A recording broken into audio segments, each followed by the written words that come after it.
Okay. Hola. Okay. Hi there, everyone. My name is Julia. Welcome to my channel, Julia Truth Fairy. And on the other end of this camera, I have Mehdi in Canggu, Indonesia. Groovy, groovy. And I have just asked him a question, which I think is very relative. I asked him the question, what does he believe or think or feel, all of them, women and men need to do more of? So I'm going to ask him again and have a wee listen. Mehdi, between men and women, what do you think they need to do more of? As I said earlier, I really believe it's about listening to each other. We need to listen to each other more. And when I say listen, I mean really digest what they are telling us and try to put ourselves in their shoes. I mean, if you are a woman, try to understand your man. Try to understand your when I say your man, I'm talking any man, huh? Your brother, your friend man, your partner.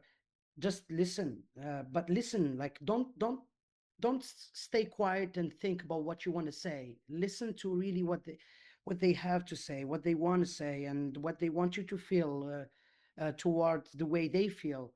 And that's what I mean by listening. Yeah, for me it's this.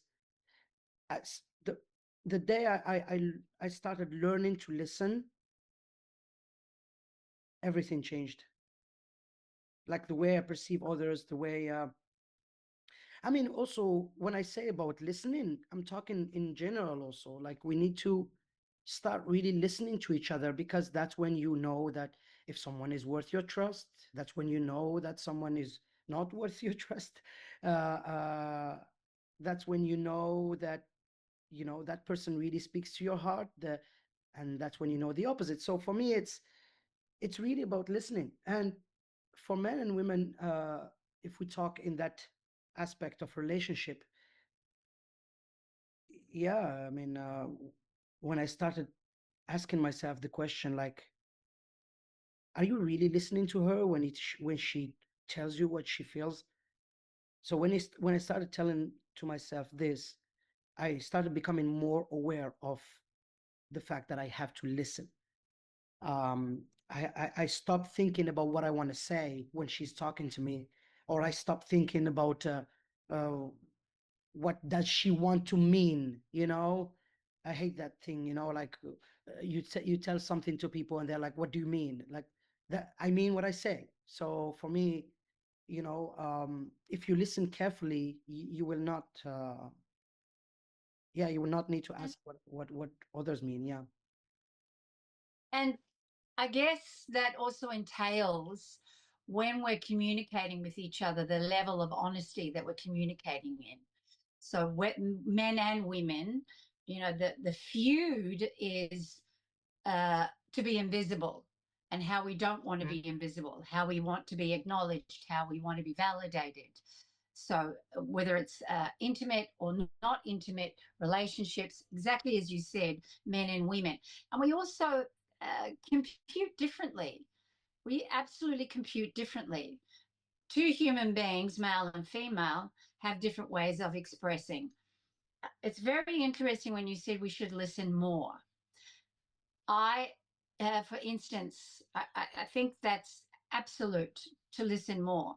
And along that process of listening more, if for some reason the caliber of your listening is limited, and we have to admit that I do, sometimes I just don't understand what someone's saying. So I have to actually say, I don't understand what you're saying. Like, make it more simple for me, or expound a little bit more, you know, define it a little bit more. So I think that's also part and parcel of the main story. Listen to the story, listen to what that person is trying to communicate to you. And if you're not understanding it, not because you want to put the next sentence in and interrupt them, but because you're not settled in your body, you didn't understand that, then that's okay to ask more questions so that you do have that investigation happening for yourself. And I think that's really important. because that type of investigation is also the stuff that we have to do with ourselves.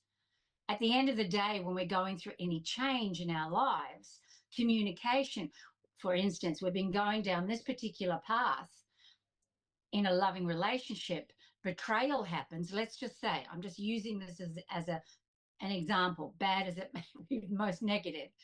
But we have to define the conversation we've had with ourselves to understand that. And I think that that dialogue with self is just as exciting and just as revealing as it is with someone else. Because in fact, you're a different person when you started off that conversation with yourself to where you are now understanding that event that happened. So it's like talking to yourself. Said who? Said you. Said you? No, said you. So it doesn't, it's really important, I think, to just understand that this is the way our brains work.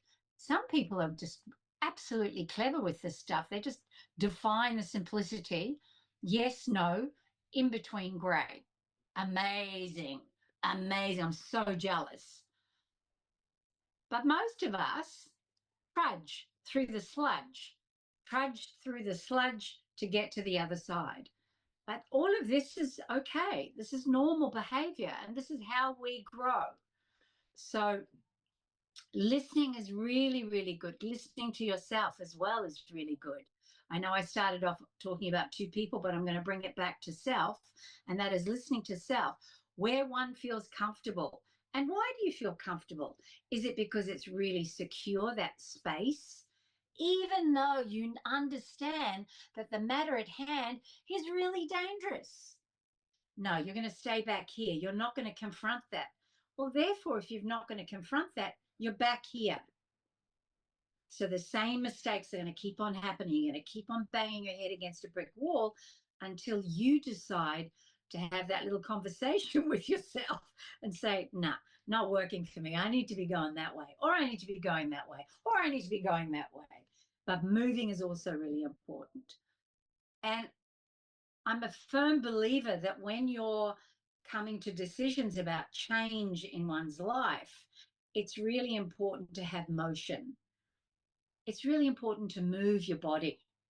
Go for a walk around the house, have a little jiggle, turn on some music, just move your body. That trauma that you're in releases. I'm not saying it's all going to go, but it's a start. And releasing shock, releasing trauma is helps when you move. Tell me, Mehdi, is there something that you would suggest for self-soothing? So when you're moving, for instance, when you're moving through a process of listening to self, coming to a certain realization, what do you feel is are the next steps to create that new realization? Do you have a method yourself, or do you have a generality? What I said is, do you refer to a realization as a spiritual realization or a physical realization? What do you mean? I think I'm talking about the emotions, The and I was emotions. Me, relating. Yes, emotions. First of all, I go from the principle where it's not my brain that dictates to me what to do. It's I dictate to my brain. So this is a discipline you create with time, you know. It's sleeping on the floor, it's taking cold showers, all this discipline. For me, without discipline, I would be nowhere. I wouldn't be where I am today. And I love where I am today and where I'm standing in my life. So I had to practice certain disciplines so I don't fall into a certain trap of life. As a man, we have many we have a world that is dis- full of distractions in many different ways. And for me, I had to stay focused, and I had to stay focused on my goals, on what I wanted to achieve in my life. And that was very easy, for me to detach myself from things that were harmful for me. It was very easy to, the moment I realized how something is destroying me, I leave it straight. And when it's, let's say, sometimes we're talking about maybe a breakup with someone, with a partner or something. Um, Me, I believe that we exist to come here and give experience to each other. I know you because I have to experience life through you, and you know me because you have to experience life through me. So for me, it's very it's I accept that. Of course, it hurts, but I don't really say it was meant to be different. No, I accept my reality. I'm very realistic as a person. I don't tell Mm-hmm. myself stories. For me, you can lie to everybody, but don't lie to yourself. That's what I say to every person I know is lie to everybody if you want. Nobody needs to know exactly the truth about your life, but don't lie to yourself. The moment you lie to yourself, you're lost. You're excuse me for the term, but you're fucked. So, Absolutely. yeah. Uh, Now, if I answer to your question straight, I pray when I deal with something uh, in difficult, very high difficult level. I pray. I pray. I'm a man I of love God. that. I believe in I a higher love spirit. that. Yeah, I believe in God. I am a strong I believer love that. in the source. I believe in the everything and the nothing. For me, yeah, since I attached myself, since I really, really started believing and praying that forgiveness comes into my heart, that um, patience and integrates my body and my gut.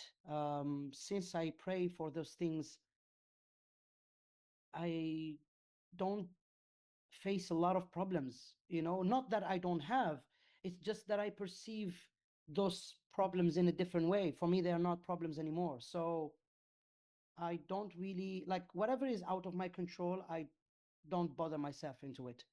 I do what I have to Absolutely. do, and everything that is, I practice a lot stoicism. It's a philosophy that actually was more elaborated by Marcus Aurelius. And when you read his book, um, The Prince, it's So yeah, beautiful. it's very interesting the way that. So I applied this all this law on me for like at least 7 years, you know. And that's when you apply those rules, that's when you start to gain control over your brain and over your emotions. Because for me, if you are a victim of your emotions and victim of your desires, you become the object of your emotions and the object of your desires.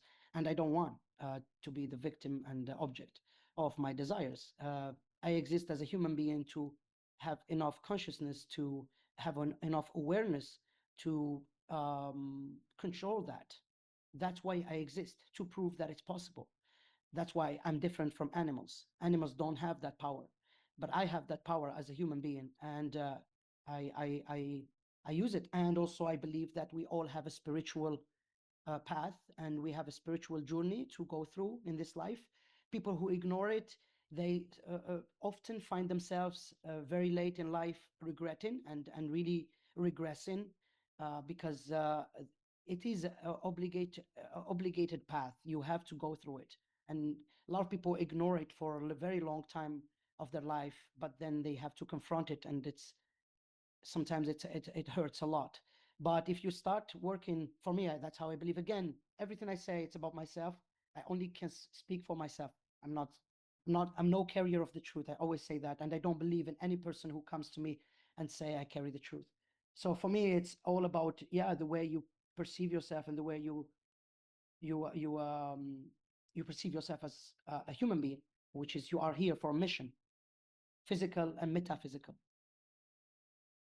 Yeah. So to recap, if I may recap, one of your challenges earlier was discipline.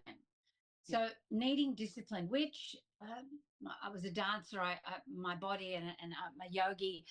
My discipline in my body is something that I can absolutely facilitate and I understand.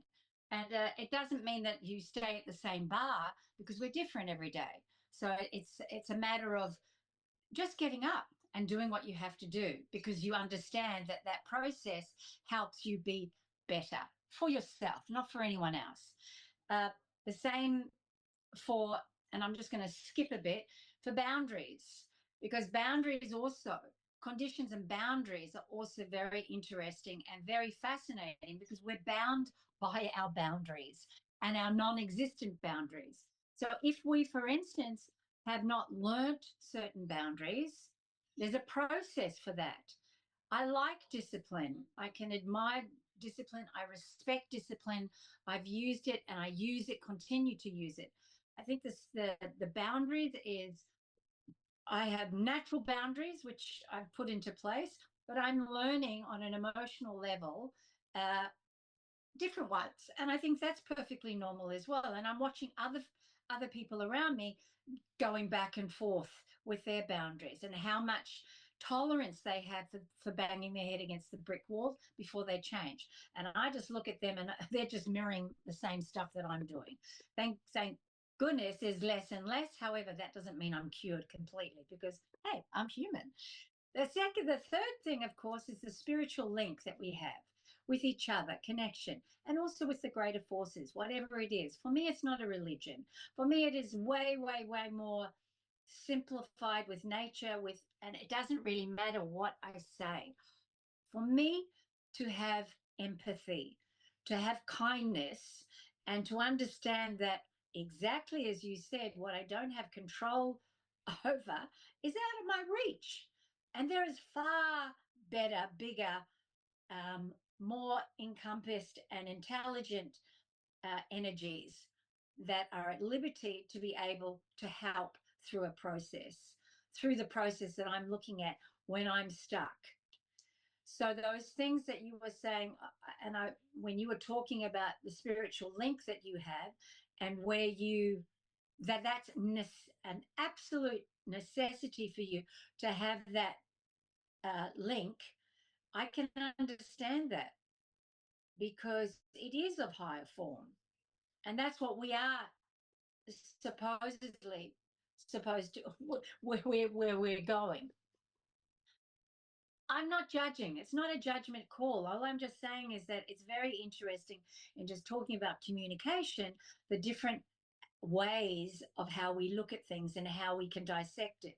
And really, at the end of the day, we want to be peaceful. We just want peace. We want to be able to be creatively peaceful. We want to be able to do what we love to do, to share with the people that we feel are going to benefit from this, at the same time help us benefit from helping other people. It's a win-win situation. So the reason I started off asking you these questions was really not only to get your perspective as a male, but also to get your perspective in your life journey, which is really valuable. Listening is really important. Whether you're listening to a client, whether you're listening to your mother, whether you're listening to the dog, whatever it may be, really shutting the brain off and listening for that, however long it is, however short it is, because it gives us grace and it gives us permission to actually become part of that person. And that's what I find really fascinating because that's sexy stuff. It's so cool. It's just so cool because there's an innate understanding. It's such a blessing. And to be given that grace to understand someone without the explanation, just to listen. So thank you, Mehdi. That was really, that was very useful and really, really beautiful. Thank you. I think I'm just about, I think I'm just about done with my yappa, yappa, yappa. So I look forward to seeing everyone else. If you want to drop some comments, please do on my YouTube channel. And I look forward to speaking and again with my best mate, Mehdi. Have a great time, everyone. Bye. Ciao, ciao. See ya. Ciao, ciao.